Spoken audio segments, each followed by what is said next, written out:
Short cut. ಕರುನಾಡಿಗೆ ನಮಸ್ಕಾರ. ನಾನು ನಿಮ್ಮ ದಾನಯ್ಯ ಸರ್, ಊರು ತೋಳನೂರು, ತಾಲೂಕು ಅಕ್ಕಲಕೋಟೆ, ಜಿಲ್ಲೆ ಸೊಲ್ಲಾಪುರ.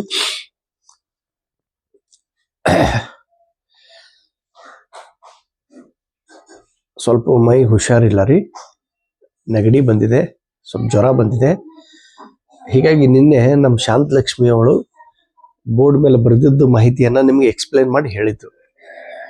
ಅಪ್ಪ ಭಾಳ ದೊಡ್ಡ ವಿಡಿಯೋ ಐತಿ, ನನಗೆ ಅಷ್ಟು ಎಕ್ಸ್ಪ್ಲೇನ್ ಮಾಡಕ್ ಬರಂಗಿಲ್ಲ, ಸಣ್ಣ ಸಣ್ಣ ವಿಡಿಯೋ ಇದ್ರೆ ನಾನು ಮಾಡ್ತೀನಿ ಅಂತ ಹೇಳಿದ್ರು.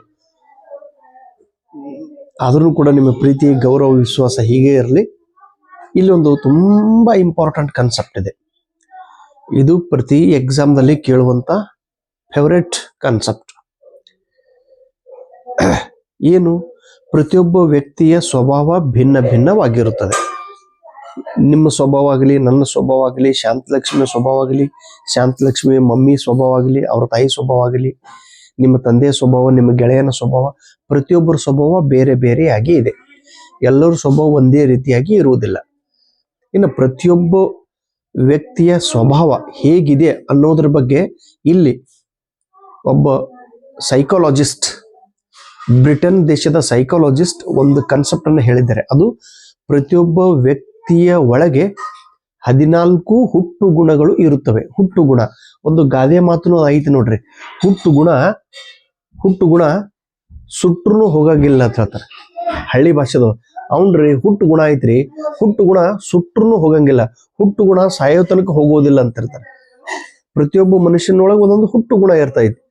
ಹುಟ್ಟಿದ ತಕ್ಷಣ ಜನ್ಮ ಪಡೆಯುವಾಗನೇ ಆತನ ಮನುಷ್ಯನೊಳಗ, ಆತನ ಶರೀರದೊಳಗ ಈ 14 ಗುಣಗಳು ಇರುತ್ತವೆ ಅಂತ ಹೇಳ್ತಾರ. 14 ಟೈಪ್ಸ್ ಆಫ್ ಇನ್ಸ್ಟಿಂಕ್ಟ್. ಈ 14 ಹುಟ್ಟು ಗುಣಗಳು ಯಾವುವು ಅನ್ನೋದನ್ನ ನೋಡೋಣ. ಪರೀಕ್ಷೆದೊಳಗೆ ಪ್ರಶ್ನೆ ಕೇಳುತ್ತಾರೆ ಏನಂತೇಳಿ. ಈ 14 ಹುಟ್ಟು ಗುಣಗಳಿಗೆ ಇಂಗ್ಲಿಷ್ ಒಳಗೆ ಏನೆಂದು ಕರೆಯುತ್ತಾರೆ? 14 ಇನ್ಸ್ಟಿಂಕ್ಟ್.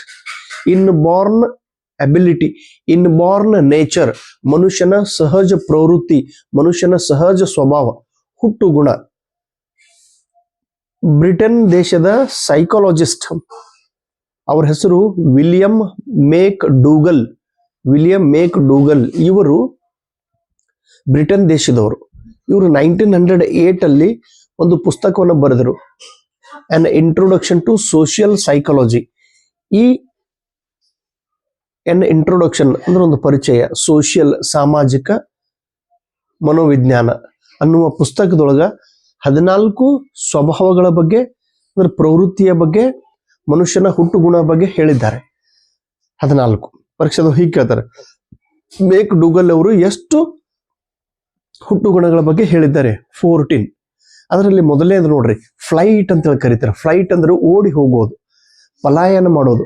ಪ್ರತಿಯೊಬ್ಬ ವ್ಯಕ್ತಿ ಅಂಜಿ ಒಂದು ಸ್ಥಳದಿಂದ ಇನ್ನೊಂದು ಸ್ಥಳಕ್ಕೆ ಓಡಿ ಹೋಗುತ್ತಾನೆ. ಭಯದಿಂದ ಒಂದು ಸ್ಥಳ ಬಿಟ್ಟು ಇನ್ನೊಂದು ಸ್ಥಳಕ್ಕೆ ಓಡಿ ಹೋಗುತ್ತಾನೆ.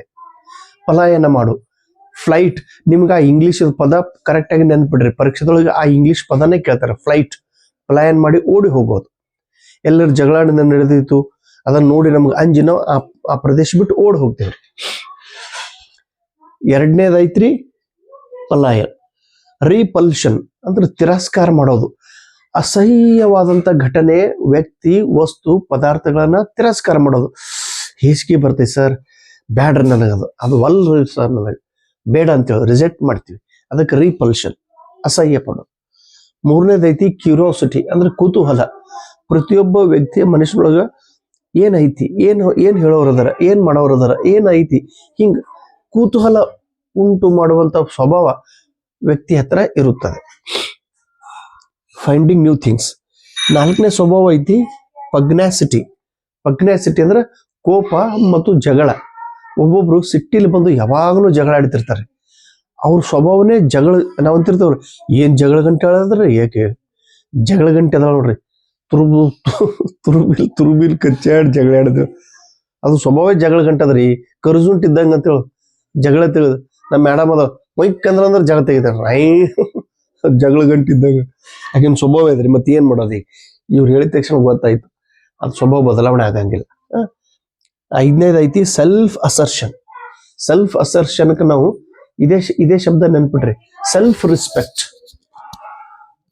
ಮತ್ತು ಸೆಲ್ಫ್ ಪ್ರೈಡ್, ಆತ್ಮ ಗೌರವ ಮತ್ತು ಆತ್ಮ ಅಹಂ ಕೂಡ ಕೆಲವೊಬ್ರು ಬಲ್ಲಿ ಇರ್ತಾರೆ. ಅಹಂ ಅಂದ್ರೆ ಸೊಕ್ಕ, ಒಬ್ಬರು ಬಹಳ ಸೊಕ್ಕಿಲಿ ತಿರುಗಾಡ್ತಿರ್ತಾರೆ ನೋಡ್ರಿ. ಮತ್ತು ಕೆಲವೊಬ್ರಿಗೆ ಬಹಳ ಆತ್ಮ ಗೌರವ ಇರ್ತದೆ, ಸೆಲ್ಫ್ ರೆಸ್ಪೆಕ್ಟ್ ಬಹಳ ಇರ್ತದೆ ಅವ್ರಿಗೆ ಸ್ವಲ್ಪ ಅವ್ರ ರೆಸ್ಪೆಕ್ಟ್ ಧಕ್ಕೆ ಬಂತಂದ್ರೆ ಬಿಟ್ಟು ಬಿಡ್ತಾರೆ. ಸೆನ್ಸಿಟಿವ್ ಅವರು, ಸೆಲ್ಫ್ ರೆಸ್ಪೆಕ್ಟ್ ಮತ್ತು ಸೆಲ್ಫ್ ಪ್ರೈಡ್, ಆತ್ಮ ಗೌರವ ಮತ್ತು ಅಹಂ ಭಾವನೆ ಇರುವಂತ ವ್ಯಕ್ತಿಗಳು. ಆಮೇಲೆ ಸೆಲ್ಫ್ ಅಬೇಸ್ಮೆಂಟ್, ಸೆಲ್ಫ್ ಅಬೇಸ್ಮೆಂಟ್ ನಾವು ಏನು ಕರಿತೀವಿ, ಆತ್ಮ ಅಧೀನತೆ. ಇವರು ಹಂಬಲ್, ಕೈಂಡ್ ಮತ್ತು ದಯಾಳು ವ್ಯಕ್ತಿಗಳಾಗಿರುತ್ತಾರೆ. ತುಂಬಾ ವಿನಮ್ರತೆಯಿಂದ ಅವರ ಸ್ವಭಾವ ಇರುತ್ತದೆ. ಪ್ಯಾರೆಂಟಲ್ ಲವ್, ತಂದೆ ತಾಯಿಗಳ ಪ್ರೀತಿ ಕಾಳಜಿ ತಮ್ಮ ಮಕ್ಕಳ ಮೇಲೆ ಇರುತ್ತದೆ. ಇದು ಹುಟ್ಟು ಗುಣ ರೀ. ಅದಕ್ಕೆ ಅಂತಿರ್ತಾರೆ ಅವ್ವ ಅಪ್ಪ ಮಕ್ಕಳಿಗೆ ಎಂದೂ ತ್ರಾಸ ಮಾಡಂಗಿಲ್ಲತ್ತೆ. ಅಂದ್ರೆ ಒಬ್ಬ ತಾಯಿ ಒಂದ್ ತಾಯಿ 12 ಮಕ್ಕಳನ್ನ ಜೋಪಾನ ಮಾಡುತ್ತಾಳೆ, ಆದ್ರೆ 12 ಮಕ್ಕಳು ಕೂಡಿ ತಾಯಿಯನ್ನ ಜೋಪಾನ ಮಾಡೋದಿಲ್ಲ ಅನ್ನುವ ಕಾನ್ಸೆಪ್ಟ್ ಇದರಲ್ಲಿ ಇದೆ ನೋಡ್ರಿ. ಪ್ಯಾರೆಂಟಲ್ ಲವ್, ಪಾಲಕರ ಪ್ರೀತಿ, ಪೋಷಕರ ಪ್ರೀತಿ, ಪ್ರೊಟೆಕ್ಷನ್ ಆಫ್ ದೇರ್ ಚಿಲ್ಡ್ರನ್. ಪ್ರತಿಯೊಂದು ಪ್ರಾಣಿಗೂ ನೋಡ್ರಿ, ಪ್ರಾಣಿಗಳು ತಮ್ಮ ಮರಿಗೆ ಎಷ್ಟು ಕಾಳಜಿ ಮಾಡ್ತಿರ್ತಾವ. ಬೆಕ್ಕಿನ ಮರಿಗೆ, ನೀವು ಬೆಕ್ಕಿಗೆ ಮರಿಗೆ ಹಿಡ್ಲಿಕ್ಕೆ ಹೋಗ್ರಿ, ಬೆಕ್ಕ ಬಂದು ಕಡಿತದೆ. ಪ್ರತಿಯೊಂದು ತಾಯಿಯು ತನ್ನ ಮಕ್ಕಳನ್ನ ಜೋಪಾನ ಮಾಡುವ ಭಾವನೆ ಇದೆ. ಇದು ಹುಟ್ಟು ಗುಣ, ಇದು ಪ್ರವೃತ್ತಿ. ಗ್ರೇಗಾರಿಯಸ್ನೆಸ್, ಸಮೂಹ ಗುಂಪು ಪ್ರೀತಿ. ಪ್ರತಿಯೊಬ್ಬ ವ್ಯಕ್ತಿಗೆ ಏನ್ ಅನಿಸ್ತೈತ್ರಿ, ನಾನು ಸಮೂಹದೊಳಗೆ ಇರಬೇಕು, ನಾನು ಗುಂಪಿನೊಳಗೆ ಇರಬೇಕು ಅನ್ನೋ ಭಾವನೆ ಇರ್ತೈತಿ. ಒಬ್ಬನೇ ಇರೋದು ಸ್ವಭಾವ ಇರಂಗಿಲ್ರಿ. ಆದ್ರೆ ಕೆಲವೊಬ್ರು ಇರ್ತಿರ್ತಲ್ಲ ಒಬ್ನೇ. ಈಗ ನೋಡ್ರಿ, ನನಗೆ ಯಾರು ಗೆಳೆಯರೇ ಇಲ್ರಿ, ನನಗೆ ಗೆಳೆಯರಂದ್ರೆ ಆಗಿ ಬರಂಗಿಲ್ಲ, ನಾವು ಒಬ್ಬನೇ ಇರ್ತಿರ್ತೇನೆ, ಸ್ವಭಾವ ಇವರು. ಬಟ್ ಇಲ್ಲಿ ಆದ್ರೂ ಪ್ರತಿಯೊಬ್ಬನ ಹುಟ್ಟು ಗುಣ ಯಾವ್ದ್ರಿ, ಗುಂಪಿನೊಳಗೆ ಇರಬೇಕು ಅನ್ನೋದು ಸ್ವಭಾವ, ಗುಂಪಿನೊಳಗೆ ಇರುವಂತ ಸ್ವಭಾವ, ಲಿವ್ ಇನ್ ಗ್ರೂಪ್. ಇನ್ನು ಅಕ್ವಿಸಿಟಿವ್ನೆಸ್ ಅಂದ್ರೆ ಸಂಗ್ರಹಿಸು, ಏನು, ಕಲೆಕ್ಷನ್ ಆಫ್ ಥಿಂಗ್ಸ್. ಕೆಲವೊಂದು ವಸ್ತು ಘಟಕಗಳನ್ನು ಸಂಗ್ರಹ ಮಾಡಿ ಇಡುವಂತ ಮನುಷ್ಯನ ಸ್ವಭಾವ ಇದೆ.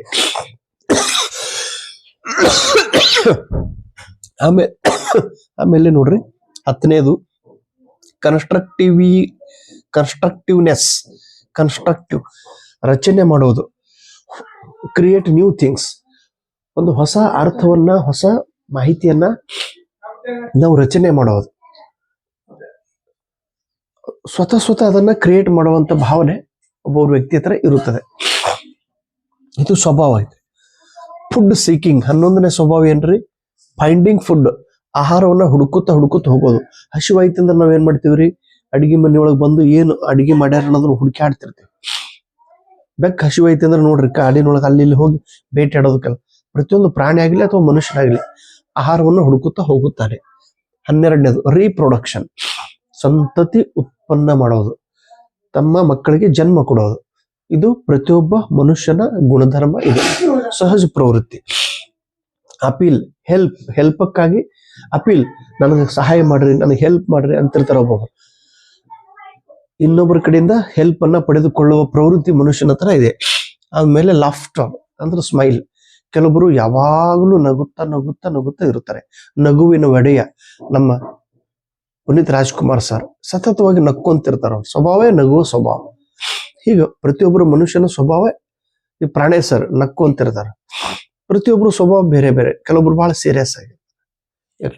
ಈ 14 ಸ್ವಭಾವಗಳನ್ನ ನಾವೇನ್ ಕರಿತೀವಿ, 14 ಇನ್ಸ್ಟಿಂಕ್ಟ್ ಎಂದು ಕರೆಯುತ್ತೇವೆ. ಪರೀಕ್ಷೆದೊಳಗೆ ಪ್ರಶ್ನೆ ಹೆಂಗ್ ಕೇಳ್ತಾರೆ ಗೊತ್ತದೇನ್ರಿ, ಈ ಕೆಳಗಿನವುಗಳಲ್ಲಿ ಯಾವುದು ಇನ್ಸ್ಟಿಂಕ್ಟ್ ಅಲ್ಲ, ಈ ಕೆಳಗಿನವುಗಳಲ್ಲಿ ಯಾವುದು ಮಾನವನ ಸಹಜ ಪ್ರವೃತ್ತಿ ಅಲ್ಲ, ಅಥವಾ ಈ ಕೆಳಗಿನವುಗಳಲ್ಲಿ ಯಾವುದು ಮಾನವನ ಸ್ವಭಾವ ಇದೆ, ಅಥವಾ ಸೆಲ್ಫ್ ಅಸರ್ಷನ್ ಎಂದರೆ ಏನು, self assertion, self respect, self abasement ಎಂದರೇನು, ಹಂಬಲ್ ಪರ್ಸನ್, ಗ್ರೇಗಾರಿಯಸ್ ಎಂದರೇನು, ಲಿವಿಂಗ್ ಇನ್ ಗ್ರೂಪ್. ಹಿಂಗ್ ಒಂದೊಂದು ಶಬ್ದದ ಅರ್ಥ ನಿಮ್ಗೆ ಕೇಳುತ್ತಾರೆ. ಥ್ಯಾಂಕ್ ಯು, ನಮಸ್ಕಾರ.